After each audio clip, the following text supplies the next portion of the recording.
استغفار کرنا، توبہ کرنا، گناہ یاد کر کے شرمندہ ہونا، یہ اللہ کو کتنا پسند ہے.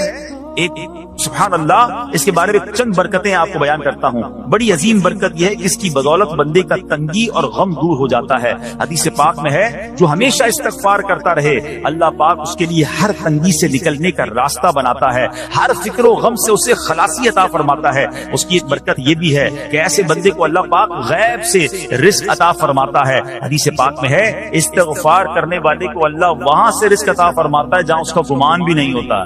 اتنی مہنگائی ہے، اتنی مشکلیں ہیں، اتنی تنگی ہے، لوگ قرضے میں ہیں، کبھی ادھر جاتے ہو کبھی ادھر جاتے ہو. ارے بھائی سب کے پاس جاتے ہو، رب کے پاس کیوں نہیں جاتے؟ استغفار کرنا شروع کر دو، فرمایا ادھر سے روزی دے گا جہاں تمہارا گمان بھی نہیں جائے گا. اس کی برکت سے اللہ پاک دلوں کے زنگ کو دور فرماتا ہے. آئیے پیارے اسلامی بھائیوں، اللہ کو معافی مانگنا، دل سے پکارنا کتنا پسند ہے. میں آپ کو ایک بہت ہی خوبصورت واقعہ بتاتا ہوں، اور یہ واقعہ ہے حضرت موسیٰ علیہ نبینا علیہ السلام کا.